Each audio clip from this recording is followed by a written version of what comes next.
आज एक बार फिर से टारगेट विथ राजू सर के यूट्यूब चैनल पर स्वागत है। और आज हम आपको परिचय कराने वाले हैं भारत के नक्शे के बारे में। और उसके बाद सबसे पहले जो यहाँ से क्वेश्चन बनता है, सबसे पहले बेसिक चीज़ें हमको जानना जरूरी है अगर आप भारत का भूगोल पढ़ते हैं कि कौन सा राज्य कहाँ पर स्थित है और उस राज्य की जो जो विशेषताएं हैं वो जानना हमको ज़रूरी है, जो कि एग्ज़ाम में हमेशा आगामी पेपर में यहाँ से क्वेश्चन 2-3 क्वेश्चन आपके जरूर उठते हैं। जो भी पेपर आप इससे बाद आप देंगे, चाहे वो जेल वार्डर हो, चाहे आपका बीएड एंट्रेंस हो और या फिर आपका क्या नाम है लेखपाल हो, कुछ भी आप एग्ज़ाम देंगे तो यहाँ से भारत की भौगोलिक स्थितियाँ से आपके 2-3 क्वेश्चन यहाँ से आपके उठते हैं। ठीक है, तो ध्यान दीजिएगा। सबसे पहले हम भारत के बारे में आपको जहाँ परिचय कराने वाले हैं जम्मू कश्मीर के बारे में। तो जम्मू कश्मीर 31 अक्टूबर जम्मू कश्मीर और लद्दाख ये दो आपके केंद्र शासित प्रदेश में आप हो चुके हैं। और उसके बाद जम्मू कश्मीर की अगर हम बात करते हैं तो जम्मू कश्मीर में केसर के उत्पादन में सबसे अग्रणी राज्य माना जाता है। उसके बाद जम्मू कश्मीर के नीचे एक राज्य आता है आपका क्या आपका पंजाब के बारे में अगर हम बात करते हैं तो पंजाब जो है भारत में है राज्य, इसका किस देश के साथ आपका जुड़ा है ये। ठीक है, तो पाकिस्तान के साथ सीमा लगाता है। सबसे क्वेश्चन ये भी बनता है एग्जाम में, कई बार क्वेश्चन यहाँ से बना है। ठीक है, और एक क्वेश्चन जो यहाँ से बनता है कि प्रति हेक्टेयर उत्पादन में, यानी गेहूं के प्रति हेक्टेयर उत्पादन में जो अग्रणी राज्य माना जाता है वो कौन सा माना जाता है? पंजाब। अगर आपसे पूछा जाता है उत्पादन में कि गेहूं उत्पादन में जो अग्रणी राज्य माना जाता है वो कौन सा है? उत्तर प्रदेश। और अगर प्रति हेक्टेयर उत्पादन में पूछा जाता है तो कौन सा है आपका? पंजाब है। ठीक है, उसके बाद पंजाब के नीचे जो हमारा एक राज्य आता है आपका राजस्थान। राजस्थान के बारे में अगर हम लोग बात करते हैं तो राजस्थान से भी 4-5 क्वेश्चन यहाँ से निकल के आते हैं। सबसे पहले हम बात करेंगे राजस्थान के बारे में। यहाँ पे तिलहन के उत्पादन में अग्रणी राज्य माना जाता है। यहीं से लूनी नदी भी निकलती है। ठीक है, और यहीं पे अरावली पर्वत में की सबसे ऊंची चोटी जो मानी जाती है गुरु शिखर मानी जाती है, जिसकी लंबाई जो कितनी मानी जाती है यहाँ पर 1722 मीटर। ठीक है, तो ये क्वेश्चन वनडे एग्जाम में कई बार यहाँ से क्वेश्चन आपके बने हैं। राजस्थान के बाद जो एक नृत्य माना जाता है वो कौन सा? घूमर राजस्थान का नृत्य जो है वो बहुत प्रसिद्ध है और कई बार एग्जाम में भी पूछा गया है। उसके बाद नीचे जब हम आएंगे तो यहाँ पे एक राज्य हमारा कौन सा है? गुजरात के बारे में अगर हम बात करते हैं तो यहाँ पर सबसे पहले हम राजधानी की बात करते हैं तो गांधीनगर। ठीक है, उसके बाद यहाँ पे नृत्य वगैरह है, डांडिया है ना, गरबा है। यहाँ पे आपका नृत्य भी पूछा जाता है कई बार। उसके बाद जाते हैं, 2 चीज़ें आपको जानकारी यहाँ से देता हूँ। एक आपका ये जो धंसा वाला भाग है इसी को कच्छ का रण बोलते हैं। ये जो धंसे वाले भाग आप नक्शे में देखेंगे तो इसी को कच्छ का रण बोलते हैं। और जो ये धंसा वाला भाग होता है इसी को हम क्या बोलते हैं? खंभात की खाड़ी। और लूनी नदी जो राजस्थान से निकलती है कच्छ के रण में आके विलीन हो जाती है। ये भी क्वेश्चन कई बार पूछा गया है। ठीक है, उसके बाद नीचे एक राज्य आता है आपका हमारा महाराष्ट्र की राजधानी आपकी मुंबई। और महाराष्ट्र के बारे में अगर हम बात करते हैं आपसे तो महाराष्ट्र में एक नृत्य है आपका तमाशा।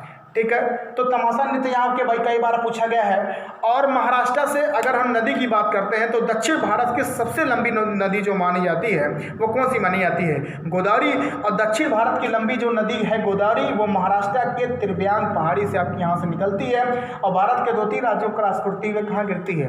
बंगाल की खाड़ी में। ठीक है, तो ये महाराष्ट्र से क्वेश्चन है। 2-3 क्वेश्चन यहाँ से कई बार एग्जाम में पूछे जाते हैं। फिर हम लोग जब नीचे आएंगे तो एक राज्य हमारा पड़ता है गोवा।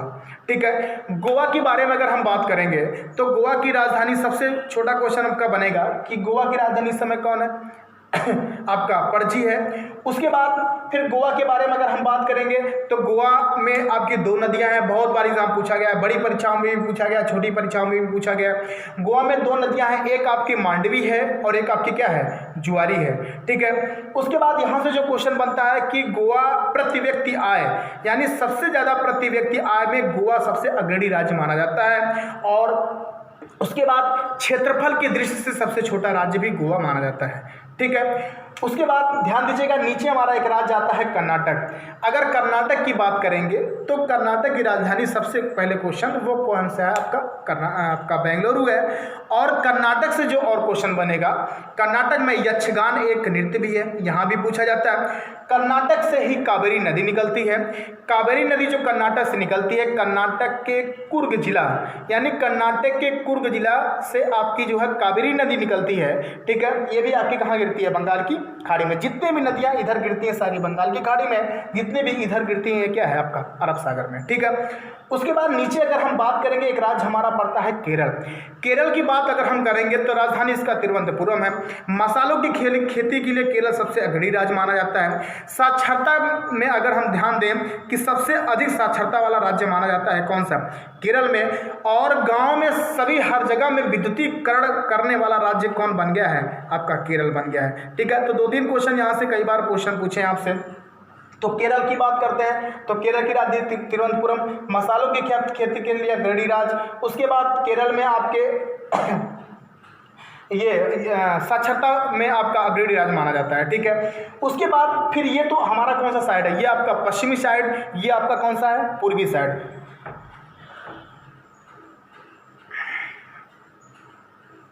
गर्मी ज़्यादा है, आप लोग के लिए मेहनत किया जा रहा है। तो उसके बाद तमिलनाडु की बात अगर हम यहाँ पे तमिलनाडु की बात करते हैं, तमिलनाडु की राजधानी सबसे पहले पूछा जाएगा तो तिरुवनंतपुरम हो गया। और तमिलनाडु जो हो आपसे क्वेश्चन बनता है कि सबसे ज़्यादा फूल का उत्पादन करने वाला राज्य कौन माना जाता है? तो वो तमिलनाडु माना जाता है, ठीक है। उसके बाद तमिलनाडु के बाद एक राज्य हमारा ऊपर पड़ता है कौन सा? आंध्र प्रदेश। आंध्र प्रदेश की बात करेंगे तो राजधानी आपकी यहाँ पे हैदराबाद। उसके बाद यहाँ पे आंध्र प्रदेश से ही हमारा अलग कौन सा राज्य हुआ था? तेलंगाना हुआ था 3 जून को। उसके बाद आंध्र प्रदेश से जो क्वेश्चन बनता है, आंध्र प्रदेश अंडों की टोकरी कहा जाता है। पूछा जाता है कौन सा ऐसा राज्य है जिसे अंडों की टोकरी के नाम से जाना जाता है? तो कौन सा माना जाता है? आंध्र प्रदेश। और आंध्र प्रदेश में अंडे सबसे ज़्यादा उत्पादन होते हैं यहाँ पे। उसके बाद आपका एक राज्य पड़ता है क्या? उड़ीसा। उड़ीसा की बात करेंगे, उड़िया भाषा यहाँ पर। उड़ीसा की राजधानी आपकी भुवनेश्वर, ठीक है। तो ये क्वेश्चन आपके पूछते हैं। और कभी कभी ये भी पूछ लेता है कि उड़ीसा भारत के किस तट का भाग है, यानी कि आपका किस तट का भाग है? ये आपका पूर्वी तट का, ठीक है। उसके बाद कभी कभी क्वेश्चन आपका ये भी बनता है, भारत के कुल कितने ऐसे राज्य हैं जो पूर्वी तट के साथ सीमा लगाते हैं? भारत के कुल ऐसे कितने राज्य हैं जो पश्चिमी तट के साथ सीमा लगाते हैं? और कभी कभी पूर्वी तट की लंबाई ही पूछ लेता है, ठीक है। तो आप चाह रहे हैं कि हमको भी जानकारी हो जाए तो ज़्यादा अच्छा रहेगा, तो आपसे चर्चा कराते हैं। पश्चिमी में 5 राज्य ऐसे हैं जो पश्चिमी में तटवर्ती सीमा लगाते हैं, और 4 राज्य ऐसे हैं जो पूर्वी तट पर सीमा लगाते हैं। तो 5, 4, 9 यानी 9 राज्य भारत के ऐसे हैं जो तटवर्ती सीमा लगाते हैं, ठीक है। उसके बाद बात करते हैं उड़ीसा के बाद पश्चिम बंगाल की। पश्चिम बंगाल की राजधानी आपकी कोलकाता, ठीक है। और यहाँ से कई बार यहाँ क्वेश्चन बना है। छत्तीसगढ़, इसी बगल में एक राज्य पड़ता है छत्तीसगढ़। छत्तीसगढ़ की अगर बात करेंगे तो छत्तीसगढ़ में आपका एक ये भी क्वेश्चन बनता है, 3 राज्य ऐसे हैं जो एक ही सन में अलग हुए थे। अगर हम बात करेंगे तो सबसे पहले हमारा जो राज्य था, 3 पूछा था कई बार क्वेश्चन। सबसे पहले अगर 2000 सन में बात करेंगे तो 3 राज्य ऐसे हैं जो अलग हुए थे। पहला हमारा आपका छत्तीसगढ़, दूसरा आपका उत्तराखंड और तीसरा आपका झारखंड है, ठीक है। तो जो छत्तीसगढ़ है ये राज्य जो अलग हुआ था, किससे अलग हुआ था? मध्य प्रदेश से। कभी कभी ये भी क्वेश्चन पूछ लेता है कि कौन सा राज्य किस राज्य से अलग हुआ है? तो मध्य प्रदेश से अलग हुआ था कौन सा राज्य? आपका छत्तीसगढ़। और उसके बाद छत्तीसगढ़ की बात अगर हम करते हैं तो उसके बाद यहाँ पे छत्तीसगढ़ के ऊपर आपका झारखंड है। झारखंड भी अभी हमने बताया कि आपका 15 नवंबर, ये भी आपका 15 नवंबर 2000 को अलग हुआ था। किससे? बिहार से। किससे अलग हुआ था? बिहार से। बिहार का भाग था। उत्तराखंड आपका उत्तर प्रदेश का भाग था, ठीक है। तो उसके बाद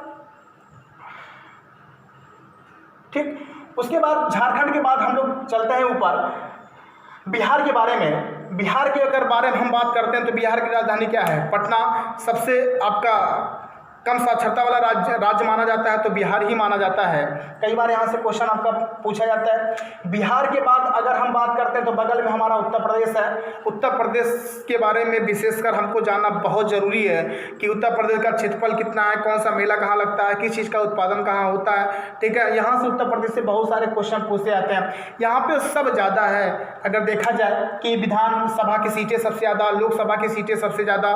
उसके बाद उत्तर प्रदेश की अगर हम बात करेंगे तो उत्तर प्रदेश में जो यहाँ पे नृत्य वगैरह है ये भी सब पूछे जाते हैं। तो विशेषकर एक दिन समय मिलेगा तो उत्तर प्रदेश में केवल उत्तर प्रदेश से ही चर्चा किया जाएगा। ठीक है, उसके बाद उत्तर प्रदेश के बाद हमारा ऊपर आता है आपका उत्तराखंड। उत्तराखंड की बात अगर हम बात करते हैं तो यहाँ से 3-4 क्वेश्चन निकल के आते हैं। सबसे पहला क्वेश्चन आपका निकल के आता है उत्तराखंड के जो है कब अलग हुआ था। तो उत्तराखंड अभी मैंने आपसे जिक्र किया था कि 9 नवंबर 2000 को उत्तराखंड आपका अलग हुआ। और उसके बाद उत्तराखंड जब ये अलग हुआ था कहाँ से, यूपी से। और मैंने पूछा एक क्वेश्चन और यहाँ से बनता है कि उत्तराखंड में चमोली एक जिला है और वहीं से फूलों की घाटी कहाँ है, वो आपके उत्तराखंड में, चमोली जिला में। और यहीं से आपकी कौन सी आपकी, हाँ ठीक है, यहाँ महानदी क्या नाम आपका, हाँ ठीक है। उसके बाद बात हम करते हैं उत्तराखंड के बाद आपका हिमाचल प्रदेश। सेब का उत्पादन सबसे ज़्यादा होता है हिमाचल प्रदेश में। डोगरी पहाड़ी यहाँ की भाषाएं मानी जाती हैं हिमाचल प्रदेश की। ठीक है, पहाड़ी क्षेत्र से है ये। उसके बाद फिर इधर क्षेत्र आते हैं पूर्वी साइड में। जब पूर्वी साइड में क्षेत्र आते हैं सबसे पहले आपका राज्य यहाँ पे पड़ता है कौन सा, अरुणाचल प्रदेश में। अरुणाचल प्रदेश की अगर जो विशेषताएं की बात करेंगे तो यहीं पे 3 दर्रे पाए जाते हैं। ठीक है, वो 3 दर्रा कौन कौन से हैं, तो छोटा सा एक ट्रिक है यहाँ पर, बोयदी। क्या याद करोगे, बोयदी। तो बोयदी याद करोगे तो एक आपका बोमडिला, एक आपका यांगापा, एक आपका दिफो, 3 दर्रे पाए जाते हैं। भारत में तो 12-13 दर्रे बड़े बड़े दर्रे हैं, वो दर्रे भी पूछे जाते हैं। कभी छोटा सा वीडियो बनाकर उस पर हम लोग जिक्र कर लिया जाएगा। जैसे अरुणाचल प्रदेश में आपके 3 दर्रे पाए जाते हैं। ठीक है, सिक्किम में पाए जाते हैं 2 आपके। उसके बाद यहाँ पे जो भी 6-7 आपके राज्य हैं यहाँ पे आपके दर्रे पाए जाते, दर्रे से क्वेश्चन कई बार पूछा जाता है। ठीक है, उसके बाद अगर हम बात करते हैं तो अरुणाचल प्रदेश की राजधानी आपकी ईटानगर। और अरुणाचल प्रदेश में 3 दर्रे हैं आपके, बोमडिला, यांगापा और दिफू दर्रा। और अगर हम और भी क्वेश्चन की बात करते हैं अरुणाचल प्रदेश की तो यहीं से आपके ब्रह्मपुत्र नदी क्या करती है, यहाँ से भारत में प्रवेश करती है। नामचा बरवा एक स्थान है, वहीं से ब्रह्मपुत्र नदी यहाँ से प्रवेश करती है। उसके बाद प्रवेश करते हुए ये भी कहाँ आती है, बांग्लादेश से होते हुए बंगाल की खाड़ी में। तो कभी एक दिन और भी समय मिलेगा, केवल नदी पे चर्चा कर लिया जाएगा। उसके बाद अरुणाचल प्रदेश के बाद हमारा जो आता है आपका नागालैंड में नागा जनजाति आपकी पाई जाती है। नागालैंड की राजधानी आपका, ये भी पूछा जाता है। उसके बाद नागालैंड, अच्छा ये जो क्वेश्चन ये पूर्वी आपके 4 राज्य हैं। 4 राज्य की अगर हम बात करेंगे तो 4 राज्य ऐसे हैं जो पूछे जाते हैं यहाँ पर, किसके साथ सीमा लगाते हैं यहाँ पर, तो म्यांमार के।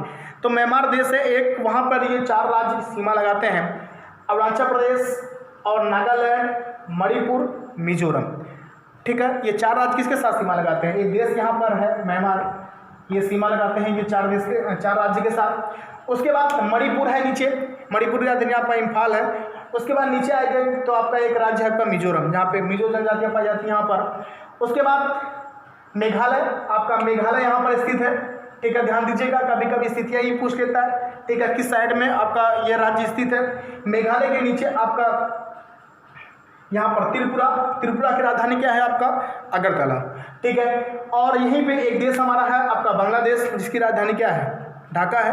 ठीक है, तो उसके बाद ये क्वेश्चन हमारे बहुत कई बार यहाँ से पूछते हैं कि कौन सा राज्य कहाँ पर स्थित है। उसके बाद एक राज्य आपका है असम, कौन सा है, असम है। असम की राजधानी आपकी दिसपुर है। और यहाँ से जो काजीरंगा नेशनल पार्क यहाँ पाया जाता है असम में। उसके बाद आपका असम में जो एक, हाँ ठीक है, काजीरंगा आपका नेशनल पार्क यहाँ पर पाया जाता है। उसके बाद करते हैं आपका यहाँ पे हरियाणा में फरीदाबाद सूरजकुंड, यानी फरीदाबाद सूरजकुंड पर यहाँ पर हस्तशिल्प मेला का आयोजन किया जाता है। विश्व का सबसे बड़ा हस्तशिल्प मेला का आयोजन जो किया जाता है वो कहाँ पर, फरीदाबाद सूरजकुंड हरियाणा में। ठीक है, राजधानी आपकी चंडीगढ़। उसके बाद ये राज्य हो गए आपके, बीच में आपका मध्य प्रदेश पड़ता है। मध्य प्रदेश की राजधानी आपकी भोपाल है, ठीक है। अभी आगामी चुनाव वगैरह भी हुआ था, तो ये ध्यान देने वाली बात है। वीडियो बहुत लंबा ना करते हुए इतने से जल्दी से थोड़ा समेटना चाह रहे थे। तो ये चीज़ें हैं, यहाँ से क्वेश्चन जो भी चीज़ें आपकी क्वेश्चन आपको आते हैं यहाँ से आप नोट करिएगा, एक बार सुनिएगा, एक बार देखिएगा, नोट्स वगैरह भी बनाइएगा, तो यहाँ से आपके क्वेश्चन जरूर यहाँ से क्लियर आपके होंगे, ठीक है। तो इसी तरीके से जो भी चीज़ें छोटी छोटी वीडियो बनाकर आप तक पहुँचाए जा रहे हैं, अगर आपको ठीक ठाक लगता है तो यहाँ से आपको लगता है कि यहाँ पे हेल्पफुल हमको मददगार साबित हो रही है आगामी पेपर के लिए, तो प्लीज़ चैनल को सब्सक्राइब करिएगा, शेयर भी करिएगा, लाइक भी करिएगा। आपका हौसला जो होगा वो हमको और भी अच्छे से यहाँ से वीडियो बनाने में मदद करेगा, और भी अच्छे से काम करने में मददगार होगा। तो ये सारी चीज़ें, बहुत सारी बात अभी भारत भौगोलिक स्थिति पे छूट रही है, ठीक है। तो ये कौन सा तटवर्ती सीमा कौन सा राज्य बनाता है, यहाँ पर कितनी इसकी लंबाई है, टोटल लंबाई कितनी है ना, और यहाँ से आगामी आपकी नदियाँ वगैरह पूछी जाती हैं, मिट्टियाँ पे चर्चा करना है, बहुत सारी चीज़ें हैं। तो ये सारी चीज़ें हैं, इस पर आप ध्यान दीजिएगा भारत में के बारे में, ठीक। और आगामी जो आपका वीडियो होगा वो अलग टॉपिक से होगा, तो धीरे धीरे आप यहाँ से आप अपडेट करिएगा, ठीक है। धन्यवाद।